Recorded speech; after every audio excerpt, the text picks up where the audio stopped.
Agustín. Muy bien. Agustín Salvia, muy buenas tardes. Todo el equipo del Observador 107.9 saluda. ¿Cómo va? ¿Qué tal? ¿Cómo está, Majul? Muy Muy bien. buenas tardes. Agustín, siempre hay controversias alrededor de estas cifras, de las cifras de la pobreza en general y de cuando las da la UCA en particular.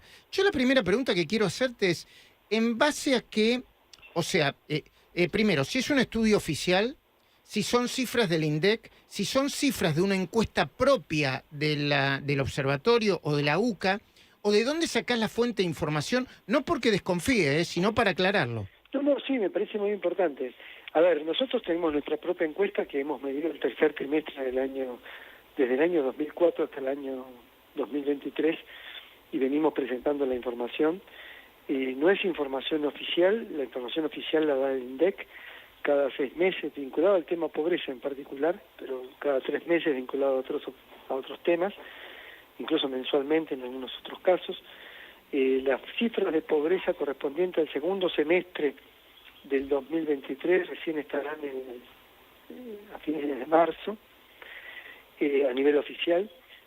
Nosotros presentamos el 5 de diciembre, como hacemos todos los años, la información que nos dio el tercer trimestre, y debido a la actual situación obviamente de deterioro de materia de capacidades de consumo, de condiciones de vida de la población, lo que trabajamos es con cifras oficiales vinculados a evolución del salario, tanto formal como privado formal, como informal, público, beneficios sociales, la tasa, la canasta básica alimentaria y la canasta básica total que da el INDEC.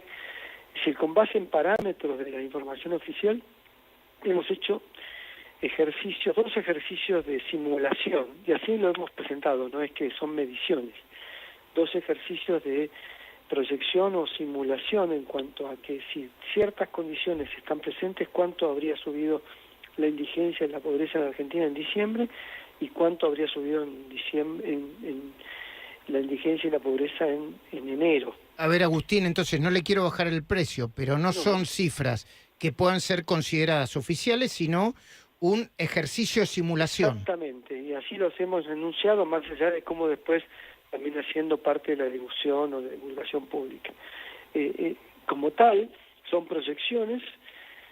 ¿Qué podemos decir de esas proyecciones? Que efectivamente pueden estar por arriba o por abajo de la realidad, pero lo que no creemos es que se estén equivocando mucho. Es decir, los niveles de pobreza e indigencia no van a estar iguales que a los que teníamos en el tercer trimestre del año pasado. No, claro.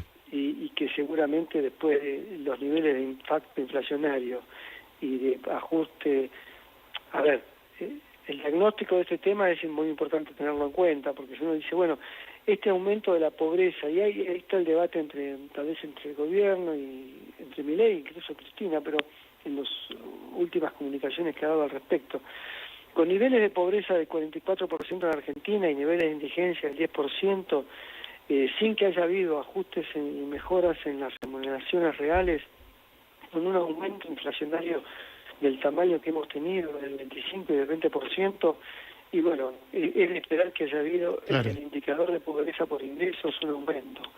Estimado eso, podemos decir 2 cosas. Una es que entre el mayor impacto en materia de indigencia tuvo lugar en diciembre, más que en enero. Perdona, Agustín, ¿podés levantar un poquitito la voz así no la perdemos? Lo último que dijiste, ¿me lo podés repetir? No entendí. No, si podés levantar un poco la voz, así te entendemos, porque se fue la última parte, dale. Que entre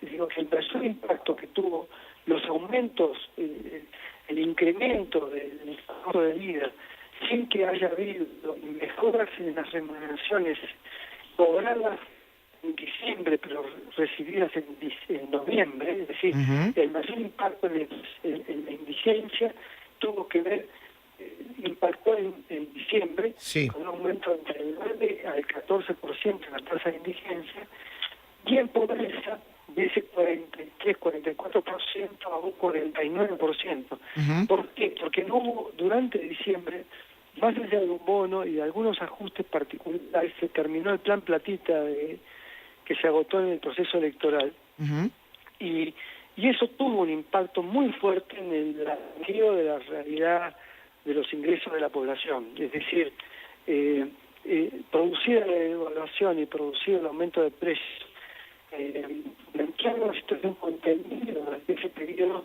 produjo un impacto que efectivamente fue en este momento. En enero, cuando se reciben los ingresos, las remuneraciones Agustín, perdón, ¿te podemos volver a llamar? Porque se pierde la comunicación y es una lástima porque estamos dando cifras y precisiones y no quiero que la audiencia se quede sin los datos. Sí, ahora te llamamos de nuevo a ver si podemos mejorar la comunicación. Se está perdiendo la comunicación, ¿no? Pero, a ver, lo que yo entiendo que dice Agustín Salvia, o por lo que yo escuché, es que era obvio que después del fuerte impacto de la inflación en noviembre, diciembre, enero y febrero, sin que en muchos casos, entiendo yo, se hayan actualizado las paritarias, era obvio que la pobreza iba a estar subiendo, entre otras cosas por una cuestión temporal, y que iba a estar subiendo de esa manera. Vamos a ver si recuperamos la comunicación cuanto antes. Les recuerdo, lo que me pareció, para mí no lo había escuchado antes, revelador, es que no se trata de una cifra oficial o en base a cifras oficiales, sino que se trata de una simulación tomadas de una encuesta que el Observatorio Social de la UCA viene haciendo desde hace muchos años. Actualízame los datos del tiempo, por favor. Dale, Florcita. 30 grados la temperatura en este momento en Buenos Aires, está ligeramente nublado, hay una humedad del 48%, vamos a tener una jornada muy agradable el día de hoy, después te voy a contar cómo viene la semana, Luis. Muy bien, Agustín Salvia, recuperamos la comunicación. Lo que yo te quiero preguntar, Agustín, es esto. ¿No era más, lo hablé con algunos técnicos y economistas del INDEC, ¿ustedes eligen un momento para publicar determinado o lo publican cuando les viene mejor o se les antoja? ¿Qué quiero decir? No, está bien, porque si uno publica esto una vez que los salarios empiezan a recuperar, la inflación baja y los salarios se empiezan a recuperar, da una pobreza distinta, porque es pobreza por ingresos. O lo publican siempre de una manera sistemática y que lo hacen desde siempre eso. ¿Se entiende lo que quiero decir, no? Sí, pero bueno, te aclaro, Majul. Nosotros presentamos la información siempre los primeros, más allá de que presentamos la información a lo largo de todo el año, las cifras nuestras de pobreza que se producen a través de nuestra propia medición se realizan en el tercer trimestre de cada año. Sí. Y esas cifras fueron presentadas en diciembre, que nos dio efectivamente un aumento importante a un 44% de pobreza. Las otras estimaciones que hacemos, como esta, y que las hemos hecho en los distintos gobiernos, y hemos sido acusados eventualmente. Sí, yo lo recordé también, a los que no les conviene, sí. Sí, por eso, que cada vez que no conviene, pero nosotros somos un observatorio de la deuda social, lo lamento, no de los aciertos del gobierno ni de... Entonces, pero está bien, pero la pregunta que te dice, usted siempre la publica en las mismas fechas, ¿no? Disculpa mi ignorancia. Esta estimación es ad hoc, es hecha ad hoc porque... ¿Qué significa ad hoc? Perdón. Pero lo mismo ocurrió, quiero aclararte, lo mismo ocurrió con Cristina de Kirchner, cuando en el año 2014 deviene la devaluación. Nosotros actualizamos las cifras de pobreza después de la devaluación del 2014. Lo mismo ocurrió en el 2016, cuando devino la devaluación en diciembre del gobierno de 2015-2016, con el gobierno de Macri, y actualizamos la información al 2016, y lo mismo ocurrió en este momento. O sea, está bien, tomaron la decisión de publicarla después de la devaluación. Exactamente, para evaluar el impacto de la devaluación. Si no, nos quedamos con cifras viejas en materia de pobreza y de deudas sociales. Es decir, nos quedamos con cifras que no están actualizadas. Si discutimos, el debate público se hace sobre ficciones. Y creemos que lo más importante para un debate democrático es tomar información. Claro. Y déjame que te haga una última pregunta, Agustín, y como siempre agradeciéndote que nos hayas atendido. ¿A qué política responsabilizás vos por el 57%? Vos decís que del 50 al 57% se subió por el impacto de la devaluación. Sí, pero a ver, pero ¿qué significa devaluación? Significa ajuste del sistema de precios. Venimos teniendo 20 años de un régimen. Me haces la pregunta y te contesto y dame 2 minutos para que lo pueda. Sí, cómo no. Bien, pero salimos de un régimen de convertibilidad y la Argentina encontró entre viento de cola y un equilibrio macroeconómico de cuentas tanto comerciales como fiscales hasta el año 2004, 2005, 2006 una recuperación muy importante. Esa recuperación llegó incluso hasta el año 2008. A partir de ahí devino una situación de estancamiento estructural en la capacidad de la economía de crear trabajo. ¿Podría haber mejoras? Sí, podría haber mejoras, pero se apostó a un modelo de consumo más que a un proceso de inversión.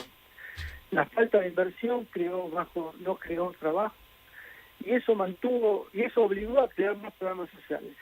La Argentina viene teniendo un problema de pobreza crónica del 30%, en principio en los últimos 20 años, de manera constante. Nunca bajamos la pobreza por debajo de esos niveles.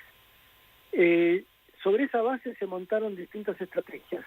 ¿Cómo hacemos para que la gente nos vote o quede más contenta? Y bueno, ampliemos los programas sociales. O creemos una burbuja de consumo que hace que se desarrolle en un momento electoral una mejora relativa y por lo tanto ganemos una elección. Después de eso ha devenido una crisis con una devaluación y por lo tanto un mayor empobrecimiento. La Argentina viene teniendo en los últimos 24 años un régimen inflacionario, es decir, un régimen económico que se ha formado en la inflación y que se ha basado en programas sociales, sin inversión sino en el consumo. Uh-huh. Viene un gobierno que dice, bueno, finalmente en este momento, ¿qué hacemos? Digo, en este momento blanqueemos porque acá no hay plata. Efectivamente, dejemos de producir plata porque no hay plata, no hay posibilidad de endeudarse, nadie nos presta, por lo tanto, ni hay plata, no voy a emitir, no quiero endeudarme, Uh-huh. el ajuste es este. El resultado es cómo blanqueamos, o el efecto es blanquear una situación estructuralmente acumulada durante varios años. Gobierno de Cristina, gobierno de Macri, Entiendo. No importa. Entonces, lo que se hizo fue un blanqueo de la situación y esta es la Argentina real. Un sinceramiento de la situación, y esa es la Argentina real. Podría ser peor. Sí. De hecho es peor si le quitan los programas sociales. Claro que sí. Agustín Salvia, gracias por atendernos. Un abrazo, Majul. Bueno, bastante interesante, ¿no? Cuando uno profundiza, ¿no? Habló de blanqueo